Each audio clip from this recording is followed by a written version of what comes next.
ordinance enacting the drug-free workplace program of the provincial government of Misamis Occidental. Proposed ordinance number 30-16, mga kaigsuunan. Napasante, pagdaan niya sa committee ni board member Dan Navarro, siya ay chairman sa nasangpit nga committee on dangerous drugs sa Sangguniang Panglalawigan. Board, pwede masaysay na to, kining proposed ordinance nga nung naabot pa ni sa imong committee. Thank you, John, sa pangutana. Actually, una, akong balikon o isgot ang pipila kay gayon nga I was thinking that dangerous drug is under pagyapon sa POC. Okay. Nagtuo ko na, pag-abot na to, nakita na to nga naka-separate na siya. Oh. So, naglantaw ko nga sa pagkuha o paghatag sa mga komitiba, din pa yun sa TOA. So, thereafter, the second session na mo, from start of inauguration, akong sigutan gamay doon. Yes, background lang. Inaugurational session na mo. Okay. The first Thursday of July.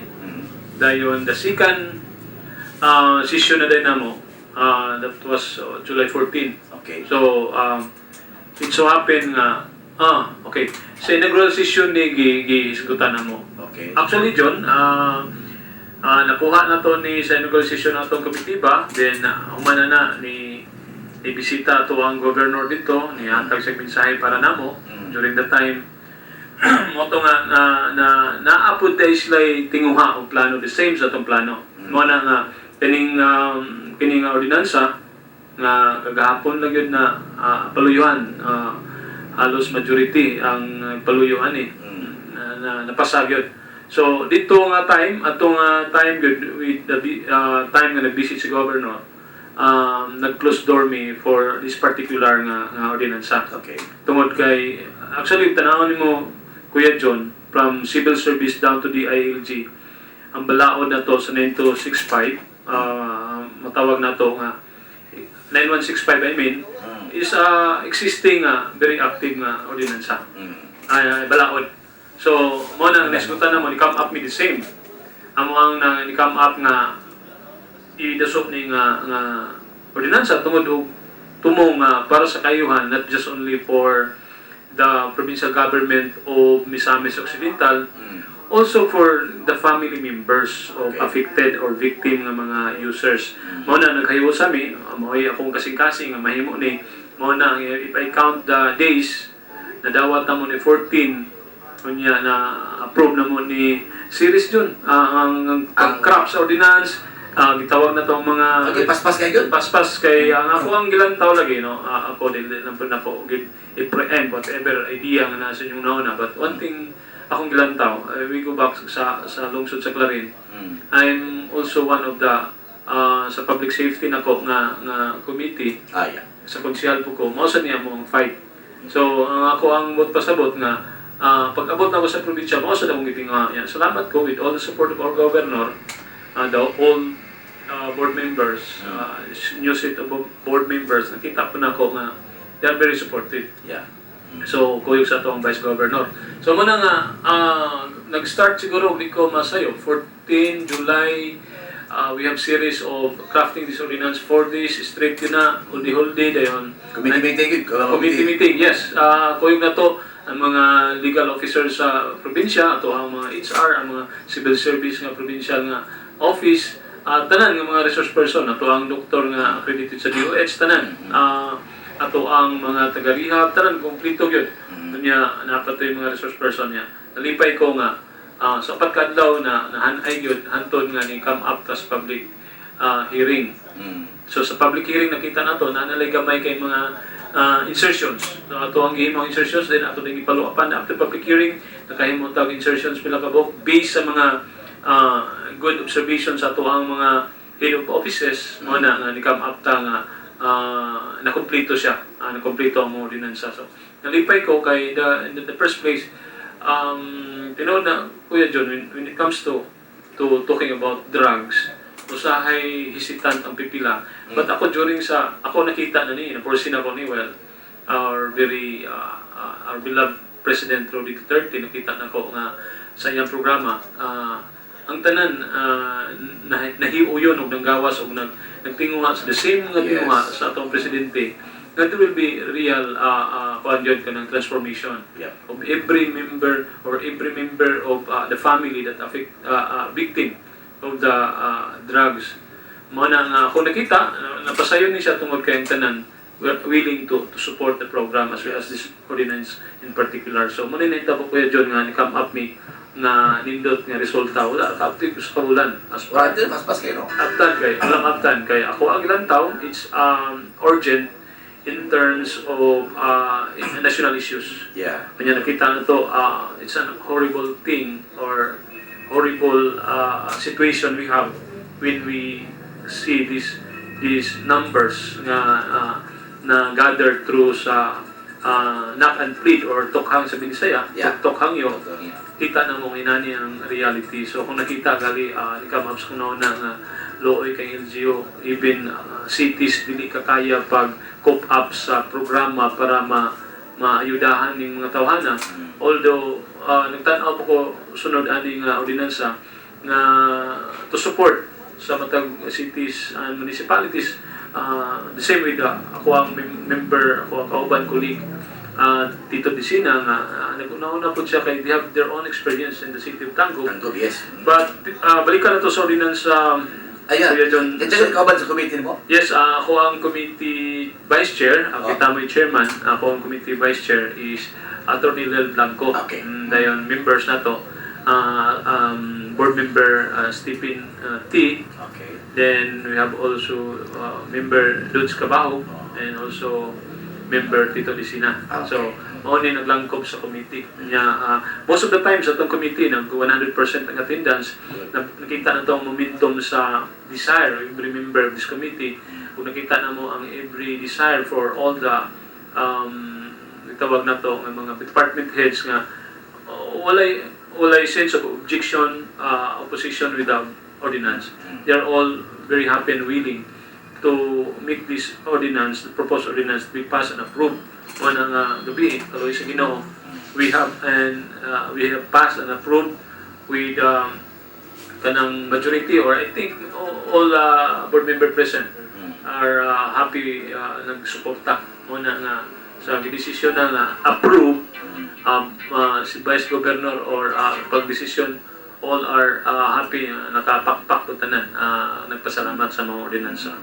So, the ordinance is very clear nga na pattern sa kasing-kasing sa tuwang Presidente Roddy Duterte kay ato ang nakita nga kung makita nimo siya na siya mga pinulungan, pero pagkita nimo diri sa level nakita na ako nga ang tukhang is like a humble way to reach out this victim. Muna nakita na ko kini nga ordinance the same nga i-extend para sa mga supported niya o dili ko masayo. Basahon ka may supported ni with different memorandum circular from civil service as well as the DILG. So tanaw nimo, this ordinance is properly guided with the mga balaodnon nato sa nasyonal. Okay. Mao na nga nagtuo ko and hoping sa mga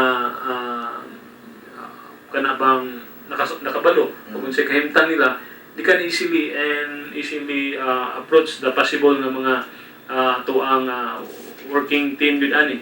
And mura ba o pare sa tukhang ba? Yeah. Nga dunay humbleness to voluntary. Atong karon, kini sa nga ordinance solely for sa mga empleyado rin kini sa gobyerno sa Capitol. Yes, this is in particular para sa provincial government ng Misamis Occidental. Okay. This drug-free workplace of provincial government of Misamis Occidental. But doon ay mga presidents nga possible nga through the national nga mga balaod nun nga nagpaluyo ani. The different cities and localities or LGUs can easily adapt this program. Yes. Only they can insert or change some mga amin nila to sa ilang level, sa ilang adoptions nga pwede siya mabutangan nila mga different nga mga offices na mo take charge matanaw ani nga binansa to fully implement. And this will be more efficient and effective if they will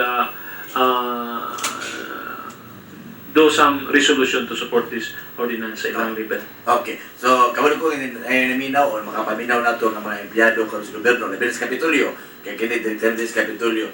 Unsa man ang murag pinakaunod, no? Para asa man gini sa mga ordinansa? Para maunsa man ang mga empleyado. Yes, kani nga ordinance actually, tanawin mo siya, very holistic, humanitarian approach. Okay. Na sa tanan nga, I believe sa pagkakaroon na as kung nauna, correct me sa pipila kung doon na, but nagtuo ko, they are just only a victim for this kanabang bisyo. Karon, og tanawon nimo, there are programs nga ato ang nasyonal nga kagamanan, ibig ng kapulisan nato, na pwede siya nga makakos og confuse nga kahintang because sa kabalo sa ibuhaton. But this ordinance can really help you or naamang ka ining kahintang nga biktima man ka para tabang ni siya. Kaya una, og makita ni mga sunod sa ordinance, the provincial government are responsible or muhatag og responsibility to take care nila. Either recommend sila for musulod sila sa rehab or for counseling. Inana lang ang approach ani niya. But on the first offense nga makita mo ni imong madawat nga privileges.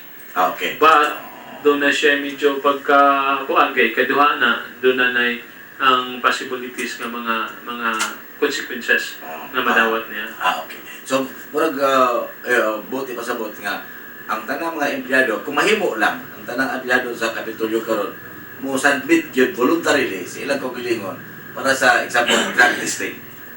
Kung mahimo lang, pwede siya. Yes, of course. Wala problema na. Ato lang isutan nga guys got me while crafting ani, we consider the confidentiality of Okay. every kay DR man. So, gali nalipay po ko sa civil service nga smile na lang siya nga kaysa ilang balaod will be automatically possible nga pwede siya out sa trabaho. Yeah, sa balaod yun. But again, doon ay mga presidents nga itong i-consider. Una nga, doon ay kining ordinansa.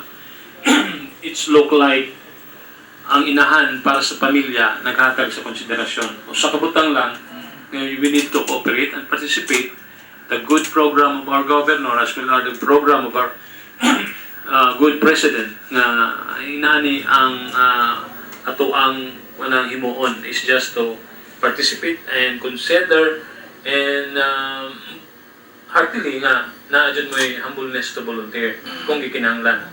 Anyway, kini siya is naadiri anytime, anywhere, kung pwede i-impusar sa tuwa sa mga empleyado, possible mahimo ni siya. But kung ako nakita nga, the same with the program sa knock and plead, murag similar siya, so very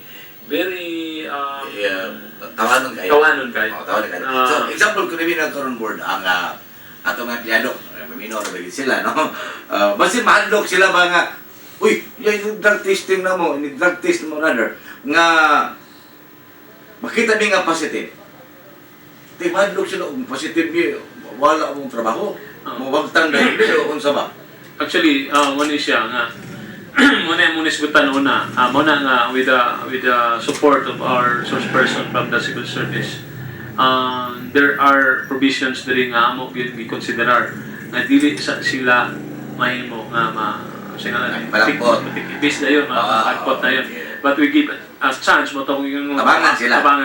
Okay. Okay. Muna pa nga, this is the right time Okay. to volunteer yourselves nga. Tinun-anay nga, ang tinun-anay nga pagbago na agad mo gasugod. So ingon ka ganyan nga confidential, meaning kung ako empleyado sa sangguniang panalawigan ko, naminaw sa kung taga-kapitol, kung submit ko sa kagalingon voluntarily, then ang result ana whether positive or negative, ang makaibalo ang kamura.